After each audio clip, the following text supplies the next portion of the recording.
गले पर बनाना सीखें ये डिज़ाइन बहुत ही आसान तरीके से।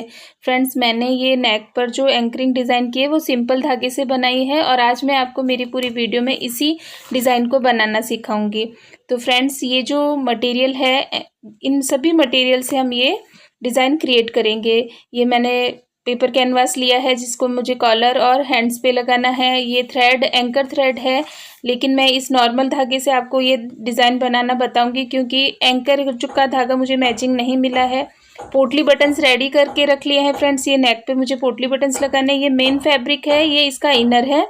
इन सबको इन सारे मटेरियल से हमें ये नेक डिज़ाइन बनानी है। तो फ्रेंड्स, आइए स्टार्ट करते हैं हम ये नेक डिज़ाइन बनाना। उससे पहले फ्रेंड्स, आपको याद दिला देती हूँ, यदि आपने मेरा चैनल अभी तक सब्सक्राइब नहीं किया है तो मेरे चैनल को सब्सक्राइब कर लीजिएगा और बेल आइकन को ज़रूर दबा दीजिएगा। फ्रेंड्स, ये जो थ्रेड है वो मुझे इसके मैचिंग का लिया है। ये वाइट कलर प्रॉपर मैच हो रहा है, तो इस वजह से मैंने एंकर धागा कैंसिल करके इस नॉर्मल धागे से आपको एंकरिंग की डिज़ाइन बनाना सिखाऊंगी। तो रेडी है फ्रेंड्स। ये जो मैंने नॉर्मल धागा लिया है, इस नॉर्मल धागे को मुझे 4 लेयर्स में रेडी करना है। 4 लेयर में मुझे लॉन्ग काफ़ी लंबा धागा रेडी कर लेना जिसको मैं सटल में भर सकूं। तो फ्रेंड्स, 4 लेयर हमें बहुत, देखिए फ्रेंड्स, इतना मोटा धागा हो जाना चाहिए और धागे के अंदर लूजपन नहीं होना चाहिए, धागा ढीला नहीं छोड़ना है। प्रॉपर हमें इस बॉबिन के अंदर जब हम धागा भरते हैं तब भी हमें टाइट खींचते हुए इस धागे को भरना है। आप जितना अच्छे से खींचते हुए भरेंगे उतनी सुंदर डिज़ाइन हमारी बनेगी। यदि लूज धागा भर देंगे तो डिज़ाइन में भी लूजपन आएगा। उसके बाद हमें सटल केस में डालना है। सटल केस में डालेंगे तो फ्रेंड्स, हमारा ये सवाल रहता है कि इतना मोटा धागा कैसे निकलेगा। तो उसके लिए फ्रेंड्स, इस सटल में एक पेच आता है, उस पेच को थोड़ा सा लूज करेंगे तो इस तरीके से धागा इजीली निकलने लग जाएगा और हमारी डिज़ाइन भी अच्छी बनेगी।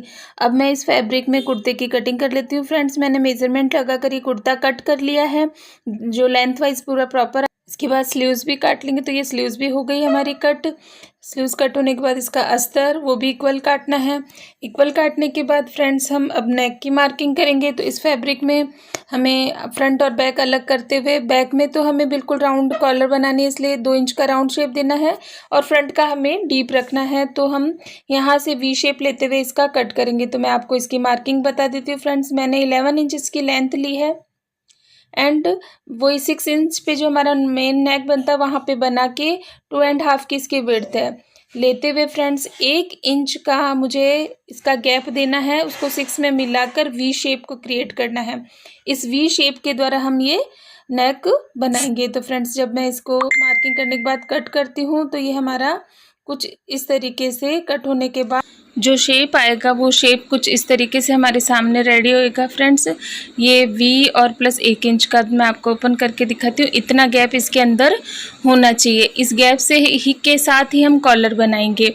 तो फ्रेंड्स, ऐसे ही आप कट कर लीजिएगा।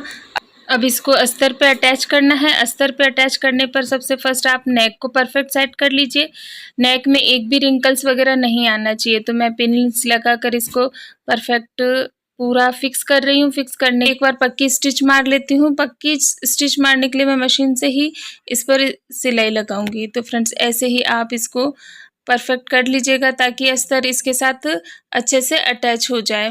आप चाहें तो कच्ची सिलाइयाँ भी कर सकते हैं, लेकिन मैं इसको अस्तर को पूरा सिलाई लगाकर फिक्स कर लेती हूँ ताकि ये कोई जो नट्स वगैरह ना पड़े, सल वगैरह पड़ भी गए हैं तो वो इजीली पूरा एंड तक निकल जाए। तो आप भी जैसा चाहें आप उसको अस्तर अटैच इसके साथ कर लीजिए। अब ये नेक वगैरह हमारा सब फिक्स अटैच हो गया है। अब अस्तर का जो नेक था उसको भी मैं इसके साथ कट कर लूँगी। तो फ्रेंड्स, ये जो प्लेट्स सारी प्लेट्स निकल गई है। अब इसके साथ मैंने ये नेक भी अस्तर का भी इसके साथ कट कर लिया है। कट करने के बाद फ्रेंड्स, मैं जो मेन पॉइंट बताऊंगी इस पे ध्यान दीजिएगा। यहाँ पर हमें जो ये नेक है, 1 इंच का जो गैप लिया था वहाँ पर आधा इंच का कट्स लगाना होता है। ये कट लगाने बहुत ज़रूरी है। इन कट के द्वारा ही नेक की जो हम कॉलर लगाएंगे वो परफेक्ट शेप से आएगी। यदि आप ये कट नहीं लगाएंगे तो आपकी कॉलर परफेक्ट नहीं बनेगी। अब फ्रेंड्स, शोल्डर जोड़ना है। शोल्डर जोड़कर आपको पता ही है शोल्डर जोड़ने के बाद ही हमें राउंड शेप पूरा प्रॉपर पता चलेगा कि ये कितने इंच की हमें कॉलर बनानी है। तो ये फ्रेंड्स इस तरीके से शोल्डर जोड़ने के बाद नेक रेडी हो गया है।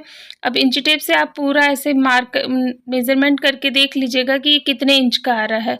उतने इंच की प्लस हमें 2 इंच एक्स्ट्रा लेते हुए पूरी कॉलर कट करनी है। तो मैंने ये स्ट्रिप्स काट के रख ली थी फ्रेंड्स। ये 30 इंच की प्लस 2 मैंने इसमें लेकर ऐड कर 32 इंच की ये स्ट्रिप्स कैनवास पट्टी पर चिपका ली है कपड़ा के साथ। और अब मैं इसी कपड़े से आपको इस पे नेक डिज़ाइन भी बनाना बताऊंगी। उससे पहले हम पोटली बटन्स यहाँ पे फिक्स कर लेते हैं। हमें हाफ दूर पर पोटली बटन्स लगाना है, हाफ प्लेन रखना है। तो मैं हाफ में इस तरीके से पहले पोटली फिक्स कर लेती हूँ। एक तरफ हमने कैनवास पट्टी चिपका कर उसके ऊपर पोटली बटन्स लगा लिए हैं। दूसरी स्ट्रैप लेनी है, उस स्ट्रैप को इस पोटली बटन के ऊपर स्टिच लगाकर इंटरनल करना है। तो जहाँ मैंने पोटली लगाई थी उस पोटली को अपोजिट रखते हुए पूरी ये लंबी स्टिच लगा लूँगी। इस लंबी स्टिच से हमारे पोटली बटन भी फिक्स हो जाएंगे और कॉलर भी रेडी हो जाएगी। कॉलर की ये स्टेप पट्टी ही हमें पूरा नेक का शेप दिलाएगी। तो ये पट्टी में पूरी फिनिशिंग आना ज़रूरी है। जितनी स्ट्रेट सिलाई लगेगी उतनी ही सुंदर ये नेक बनेगा। तो इसको लगाते वक्त आपको कैनवास की पेस्टिंग भी अच्छी करनी है, पोटली बटन्स भी इक्वल पे लगाने हैं और ये जो स्टिचिंग लगाई है वो स्ट्रेट आनी चाहिए। देन हम इसको ऐसे फोल्ड करेंगे तो हमारी पूरी फिनिशिंग बाहर शो हो जाएगी। जो पोटली बटन्स थे वो इक्वल दिख जाएंगे और सब इंटरनल हो जाएगा। ऐसे ही आपको फिक्स करना है और पूरी फिनिशिंग का ध्यान रखते हुए आपको कॉलर की ये पट्टी रेडी करनी है। कॉलर की पट्टी रेडी करने के बाद इस पर दाब का टाका लगा देंगे फ्रेंड्स, ताकि ये फिक्स हो जाए। और अब हमारी कॉलर हमारे सामने बन के रेडी हुई है फ्रेंड्स। तो देखिए कितनी फिनिशिंग से और इस तरीके से ये कॉलर का शेप आ जाएगा। तो हो गई ना फ्रेंड्स रेडी। बहुत ही इजी तरीके से हमने ये कॉलर रेडी कर लिया है। अब इस कॉलर के ऊपर हमें जो मेन काम करना है वो है एंकर के धागे से डिज़ाइन बनाना। तो फ्रेंड्स मैंने आपको बताया था कि मैंने बॉबिन में इसको 4 लड़ा करते हुए एंकर धागे जैसा मोटा ले लिया है और अब मैं इसको सटल में फिक्स करूँगी। और इसकी मोटाई देखिए फ्रेंड्स, ये मोटाई है और मैंने सटल में इस तरीके से फिक्स करके और ये मशीन में हमें डालकर और ये सिलाई स्टार्ट करनी है फ्रेंड्स। ये इस तरीके से मैंने इसमें डाल दिया है और धागे से पकड़कर खींचूंगी तो वो मोटा धागा बाहर निकल कर आ जाएगा। अब इस धागे को हमें बैक साइड रखना है ताकि ये फंसे नहीं और इसके उल्टी साइड हमें स्टिचिंग लगानी है ताकि सीधी साइड में डिज़ाइन शो हो जाए। तो फ्रेंड्स मैं इस तरीके से ये धागे की स्टिचिंग स्टार्ट करती हूँ। बिल्कुल ही इजी तरीके से फ्रेंड्स। ये देखिए आप, जितना मोटा धागा होगा उतनी एंकरिंग सुंदर आएगी। लेकिन आपको स्टिचिंग का ध्यान रखना है कि इसमें ज़्यादा मोटी स्टिचिंग नहीं रखनी है। ज़्यादा मोटी स्टिचिंग रखोगे तो इसका धागा लूजपन आएगा और ये सिलाई खुलने का दिक्कत रहेगी। तो आप जैसा चाहें वैसा रख सकते हैं। मोटी सिलाई, पतली सिलाई, बारीक एंकरिंग, मोटी एंकरिंग, वो आपके ऊपर डिपेंड है। मैंने इसमें 3-4 लाइन बनाकर इस गले की डिज़ाइन रेडी की है।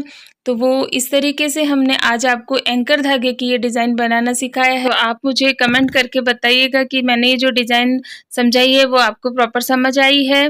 और यदि मुझे इसमें कुछ नया टिप्स डालना है तो वो भी बताइएगा फ्रेंड्स। अब मैंने जब ये कॉलर पट्टी रेडी कर ली है, अब जो नेक का मैंने कट लगाया था उस कट से मैं ये नेक बनाऊंगी। तो अब ये कॉलर पट्टी आपको इस नेक पे रखते हुए सीधी साइड से ही आपको ये लगानी है। सीधी साइड पर लगाते हुए स्टिचिंग का आपको प्रॉपर ध्यान रखना है कि हाफ इंच से ही हमने जो एंकरिंग छोड़ी है वहाँ तक पूरी प्रॉपर राउंड शेप लेते हुए ये हमारी कॉलर इस पे अटैच हो जाए। बहुत ही फिनिशिंग के साथ फ्रेंड्स ये इस पे लग जाती है और नेक का बहुत सुंदर लुक आता है। प्लस इसमें शोल्डर डाउन का या कॉलर ऊपर नीचे उठने का ऐसा कोई भी दिक्कत नहीं होता है। मुझे बहुत ही सुंदर लगती है ये कॉलर नेक और आप भी इसे बनाइएगा और मुझे कमेंट करके बताइएगा कि ये नेक जो मैंने आपको सिखाया है वो आपको प्रॉपर तरीके से समझ आ गया है। नहीं आया है तो मैं आपके लिए ऐसी ही कुछ नई वीडियो अपलोड करती रहूँगी। तो उसके लिए आपको पता है फ्रेंड्स, चैनल को सब्सक्राइब करना है, बेल आइकन को दबाना है ताकि मेरी आने वाली सारी नई वीडियो आपको मिलती रहे। उसका नोटिफिकेशन आप वीडियो अपलोड होते ही मिल जाए। तो फ्रेंड्स इसको कॉलर में जब ये नेक है, मेन इस नेक का है कि इस नेक को नीचे के पॉइंट पर आपको बहुत ही फिनिशिंग के साथ, जितनी आपकी प्रोफेशन हो उतनी ही फिनिशिंग के साथ आपको ये नेक यहाँ पर सेट करना है। उसके बाद कॉलर अटैच हो गई है। अब पूरे नेक पर आप दाब का टाका भी लगा दीजिएगा और यहाँ पर ये नेक फिक्स भी कर लीजिएगा। तो फ्रेंड्स बहुत ही सुंदर तरीके से हमारी कॉलर रेडी हो गई है और ये नेक में परफेक्ट आती है। तो ये कॉलर हमारी कुछ इस तरीके से रेडी होएगी। ये देखिए नेक पे डालने ही के बाद कॉलर का लुक। ऐसे ही हम स्लीव्स को रेडी करेंगे फ्रेंड्स। स्लीव्स के लिए भी मैंने कैनवास इस पे रेडी करके कर लिया था। अब मैं ये स्ट्रिप्स है, इन स्ट्रिप्स को इंटरनल फोल्ड करूँगी। इंटरनल फोल्ड करने से पहले फ्रेंड्स मैं सेंटर में पोटली बटन लगा लेती हूँ। जिस तरीके से हमने कॉलर पर रेडी किया था सेम वैसे ही हमें इस स्लीव्स पे भी रेडी करना है। पोटली बटन्स लगाने के बाद पट्टी को जो बनाई थी उसको अंदर, पूरा अंदर की तरफ फोल्ड करना है। अंदर की तरफ फोल्ड करने के बाद इसकी फिनिशिंग और अच्छी आएगी और ये इसका स्टफ़ भी अच्छा आ जाएगा। स्टफ़ अच्छा आने के बाद हमें स्लीव्स की मोरी में जो एंकरिंग देनी है उसकी इस कैनवास पट्टी की वजह से ही फिनिशिंग बहुत अच्छी आएगी। तो मैं स्लीव्स में भी इसी तरीके से आपको ये पूरी एंकरिंग रेडी करना बताऊँगी। तो ये इस तरीके से हमारी जो पट्टी है वो स्लीव्स पे पूरी फिक्स कर देनी है। फिक्स करने के बाद ही फ्रेंड्स आप इसमें अच्छे से बिना रिंकल्स के द्वारा वो डिज़ाइन पूरी सेट कर सकते हैं। तो जब आप ये पट्टी लगाएं तो आपको ध्यान रखना कि एक भी प्लिट्स नहीं आनी चाहिए और इसका स्टफ़ मजबूत हो जाना चाहिए। इसके बाद वही अपोजिट साइड हमको बनानी है लाइनिंग्स। तो जिस हिसाब से मैंने नेक, कॉलर नेक पे लाइनिंग्स बनाई थी वैसे ही सेम इस पे हमें लाइनें बनानी है। मैं इसमें कम से कम 5 या 6 लाइनें बनाऊंगी। उन 5 और 6 लाइनें बनने के बाद जो स्लीव्स का लुक आता है ना फ्रेंड्स, वो बहुत ही सुंदर लुक आता है। बिना एंकर धागे के भी हम अपनी मेन जो गट्टी होती है उस गट्टी के द्वारा भी ये इतनी सुंदर डिज़ाइनिंग बना सकते हैं। तो देखिए फ्रेंड्स स्लीव्स पे एंकर धागे की ये ऐसी सुंदर लाइनें जो एक नई डिज़ाइन क्रिएट कर रही है और हमारे हाथ पर बहुत ही सुंदर लगती है। तो ऐसे ही मैंने फ्रेंड्स दोनों स्लीव्स को रेडी कर लिया है। दोनों स्लीव्स को रेडी करके एंकर धागे से आगे पोटली बटन्स लगा कर ये स्लीव्स आपको